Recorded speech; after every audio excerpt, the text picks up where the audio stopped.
نحمده ونصلي علی رسولہ الکریم اما بعد۔ ترجمے والے قرآن پاک کا صفحہ نمبر 970،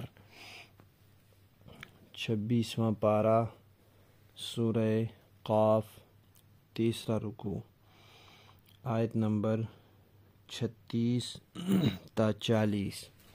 اعوذ باللہ من الشیطان الرجیم، بسم اللہ الرحمن الرحیم۔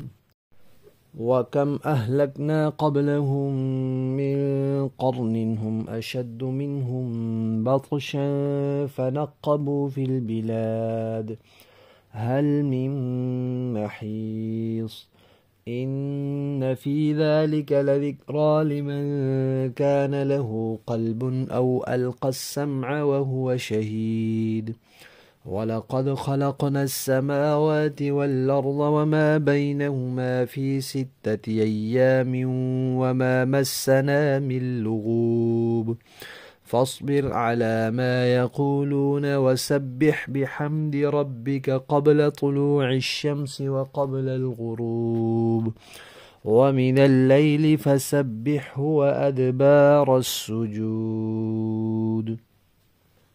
صدق اللہ العظیم۔ پہلے کفار کے اخروی عذاب کا تذکرہ چل رہا تھا اور پھر ایمان والوں کا تذکرہ آیا۔ اب کفار کے دنیاوی انجام کا تذکرہ ہے کہ قیامت سے پہلے بھی اللہ تعالیٰ اس دنیا میں پکڑ فرما لیا کرتے ہیں، اور بہت سی ایسی قومیں جو بدنی طاقت میں، جو مالی طاقت میں، افرادی قوت میں بہت زیادہ تھی مکے والوں سے، بہت بڑی بڑی طاقتیں تھیں۔ مکہ والوں کی تعداد کتنی تھی؟ فرعونی تو 10-12 لاکھ تھے۔ مکہ والوں کے بدن کتنے تھے؟ ان سے پہلے قومیں گزری ہیں، ان کے بڑے قد کاٹ تھے۔ اور مکہ والوں کا مال کتنا ہے؟ قارون کا کتنا بڑا مال تھا۔ تو ان سے زیادہ طاقت قوت والے، ان سے زیادہ افرادی قوت رکھنے والے اللہ نے ہلاک کر دیے، اور ان سے زیادہ ترقی کے راستے پر چلنے والے، شہروں میں گھومنے پھرنے والے اور سیر وغیرہ کرنے والے، تجارت کے لیے شہر شہر کی خاک چھاننے والے، ان کو اللہ نے پکڑ لیا۔ تو جب عذاب آیا، جب اللہ کی پکڑ آئی، تو کیا ان کو بھاگنے کی کوئی جگہ ملی؟ نہیں ملی۔ تو یہ مکہ والے جب اللہ کی پکڑ میں آئیں گے تو ان کو بھی بھاگنے کی جگہ نہیں ملے گی۔ اور پھر ایسے ہی ہوا، بدر میں اللہ نے پکڑا، نہتے، خالی ہاتھ، 313 تعداد میں بھی کم، اسلحے میں بھی کم، اور ساز و سامان میں کم، سواریاں کم، گھوڑے کم، اور دوسری طرف بڑا لشکر، اور کاٹ کے رکھ دیا۔ تو یہ اللہ تعالیٰ کی طرف سے عذاب کی ایک صورت تھی۔ اللہ تعالیٰ فرماتے ہیں کہ یہ جو ہم پچھلی قوموں کے حالات بیان کرتے ہیں، ان میں نصیحت ہوتی ہے، لیکن یہ نصیحت کا فائدہ کس کو ہوتا ہے؟ جس کے پاس دل ہوتا ہے۔ اور دل تو ہر کسی کا ہوتا ہے، لیکن اس کے پاس قلب سلیم ہوتا ہے، توجہ کرنے والا دل ہوتا ہے، نصیحت قبول کرنے والا دل ہوتا ہے، اور متنبہ ہونے والا، سبق سیکھنے حاصل کرنے والا، عبرت حاصل کرنے والا دل ہوتا ہے۔ اور اگر ایسا دل نہ ہو، خود سے سبق حاصل کرنے والا، خود سے تنبیہ پکڑنے والا نہ ہو، تو کم از کم اس کے پاس ایسے کان ہوتے ہیں، اس کا پاس ایسا دھیان ہوتا ہے کہ وہ دوسرے کے متوجہ کرنے پر متوجہ ہو جاتا ہے، دوسرے کے عبرت دلانے پر عبرت حاصل کر لیتا ہے، دوسرے کے متنبہ کرنے پر متنبہ ہو جاتا ہے۔ تو ایسے ہی لوگ ہیں۔ اور جو خود بھی نصیحت نہ حاصل کرے اور کسی کے کہنے سے بھی نہ کرے، وہ تو پھر پتھر ہے، اس کو پھر کون سمجھائے؟ وہ تو نہیں سمجھ سکتا۔ ایک بات تو یہ ہو گئی۔ دوسرا دلیل دی ہے عقلی کہ بھئی دیکھو یہ زمین آسمان، یہ کائنات، یہ دنیا، یہ سارا کچھ کس نے بنایا؟ اللہ نے تنے تنہا بنایا، اکیلے بنایا۔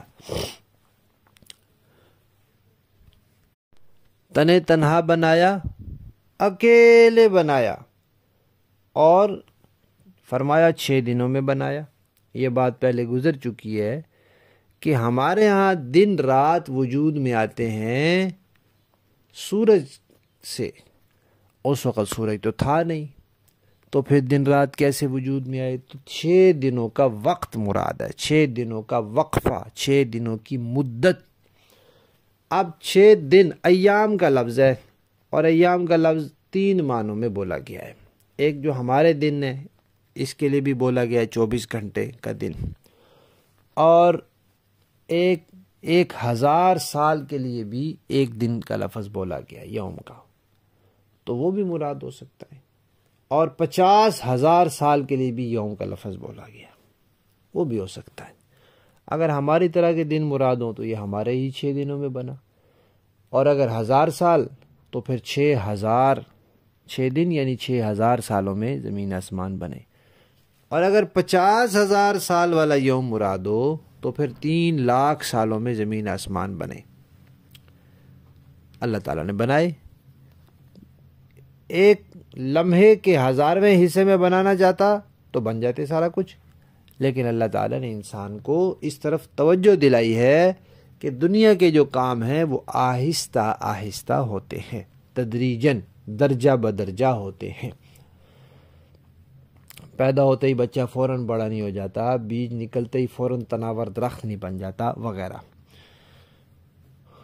اور فرمایا کہ یہ 6 دنوں میں بنانے کے بعد یہودی جو کہتے ہیں کہ 6 دن اللہ تعالیٰ نے زمین و آسمان بنائے، پھر اللہ تعالیٰ تھک گئے نعوذ باللہ، تو پھر ایک دن اللہ نے آرام کیا، 7واں دن یوں خالی رکھا، تو یہ غلط بات ہے، یہ بکواس ہے ان کی، یہ جھوٹ ہے۔ اللہ فرماتے ہیں ہمیں تھکاوٹ ذرہ بھی نہیں پہنچی، اللہ کو بلا تھکاوٹ پہنچتی ہے۔ یہ دوسری بات ہو گئی کہ بھئی جس اللہ نے پہلی مرتبہ زمین آسمان بنائے وہ قیامت میں اس کو نظام تہس نہس کر کے دوبارہ کیوں نہیں بنا سکتا؟ بنا سکتا ہے۔ تیسری بات آج کے اس سبق میں یہ کہ نبی پاک صلی اللہ علیہ وسلم کو تنگ کیا کرتے تھے، اور صحابہ کرام کو اور مسلمانوں کو پریشان کیا کرتے تھے، ایذائیں تکلیفیں پہنچایا کرتے تھے مشرکین مکہ۔ تو فرمایا کہ ان کی باتوں پر صبر کیجیے، اور صبر کے لیے بہترین چیز جو ہے وہ اللہ کی یاد ہے، اور اللہ کی یاد کا بہترین ذریعہ نماز ہے۔ قرآن پاک میں ویسے بھی آیا ہے وَاسْتَعِینُوا بِالصَّبْرِ وَالصَّلَاةِ، صبر اور نماز کے ذریعے مدد حاصل کرو۔ تو اللہ تعالیٰ نے تسلی دی کہ حالات بدلیں گے، وقت آئے گا کہ ان کے ظلم و ستم سے آپ کی جان چھوٹے گی، لیکن ابھی کچھ مسلمانوں اپنی شخصیت کو بناؤ، اپنے آپ کو صبر کا عادی بناؤ، اور خود اعتمادی پیدا کرو، اور اللہ کی یاد کی عادت بناؤ تاکہ تمہاری شخصیت بن جائے۔ اس کے لیے پھر نمازوں کا حکم دیا اور تسبیحات کا، اللہ کو یاد کرنے کا۔ تو فرمایا کہ صبح سورج طلوع ہونے سے پہلے بھی اللہ کی تسبیح کرو، یعنی نماز پڑھو فجر کی، اور سورج غروب ہونے سے پہلے بھی پڑھو، یعنی ظہر اور عصر کی، اور رات کے حصے میں بھی پڑھو، یعنی مغرب اور عشاء کی، اور اس کے علاوہ تہجد کی بھی، اور سجدوں کے بعد بھی پڑھو۔ تو سجدوں سے مراد نماز ہے، تو نمازوں کے بعد بھی نماز پڑھو، یعنی فرض نمازوں کے بعد جو نوافل وغیرہ ہوتے ہیں ان کا بھی اہتمام کرو۔ تو تسبیحات، اوراد و اذکار بھی کرتے رہنا چاہیے، اور نمازوں کی بھی پوری پابندی رکھنی چاہیے۔ لفظی معنی دیکھیے، وَکم، اور کتنی، اہلکنا، ہلاک کر دی ہم نے، قبلہم، ان مکہ والوں سے پہلے، من قرن، امتیں، ہم جو اشد، زیادہ زوراور تھے، منہم، ان سے، بطشن، پکڑ میں، فنقبوا، انہوں نے تلاش کیا، چھانا، فی البلاد، شہروں میں خوب چلے پھرے، حل کیا من محیص کوئی بھاگنے کی جگہ مل سکی ان کو؟ ان بے شک فی ذالک اس میں لذکریٰ البتہ نصیحت ہے، لمن اس کے لیے، لہو جس کے لیے ہو، لمن اس کے لیے، کان لہو ہو جس کے لیے، قلب دل، او یا پھر القاب لگائے، السمع کان، وہوا اور وہ شہید متوجہ ہو، دھیان سے سن رہا ہو، حاضر دماغ ہو۔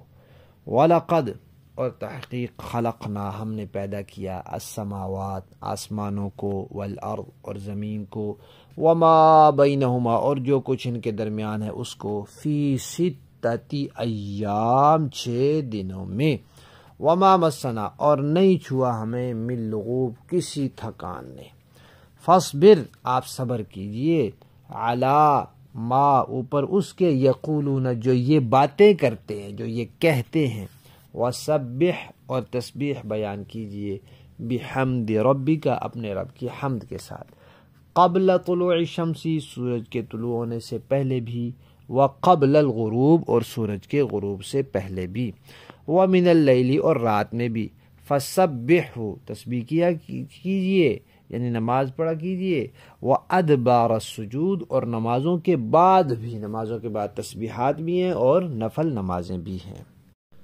با محاورہ دیکھیں جی، وَكَمْ أَهْلَكْنَا قَبْلَهُمْ مِنْ قَرْنٍ هُمْ أَشَدُّ مِنْهُمْ بَطْشًا فَنَقَّبُوا فِي الْبِلَادِ هَلْ مِنْ مَحِيصٍ اور ان مکہ کے کافروں سے پہلے ہم کتنی ہی قوموں کو ہلاک کر چکے ہیں جن کی طاقت پر گرفت ان مکہ والوں سے زیادہ سخت تھی، چنانچہ انہوں نے سارے شہر چھان مارے تھے۔ ان فی ذلک لذکریٰ لمن کان لہ قلب او القی السمع وہو شہید، کیا یقیناً اس میں اس شخص کے لیے بڑی نصیحت کا سامان ہے جس کے پاس دل ہو یا جو حاضر دماغ بن کر کان دھرے۔ یہ پچھلی آیت میں لفظ ہے حل من محیص، اس کا ترجمہ رہ گیا ہے، ترجمہ ہے کیا ان کے لیے بھاگنے کی کوئی جگہ تھی؟ آگے ہے ان فی ذالک، اس کا ترجمہ ہے یقیناً اس میں اس شخص کے لیے بڑی نصیحت کا سامان ہے جس کے پاس دل ہو یا جو حاضر دماغ بن کر کان دھرے۔ وَلَقَدْ خَلَقْنَا السَّمَاوَاتِ وَالْأَرْضَ وَمَا بَيْنَهُمَا فِي 6 أَيَّامٍ وَمَا مَسَّنَا مِن لُغُوبٍ اور ہم نے سارے آسمان اور زمین کو اور ان کے درمیان کی چیزوں کو 6 دن میں پیدا کیا اور ہمیں ذرا سی تھکاوٹ بھی چھو کر نہیں گزری۔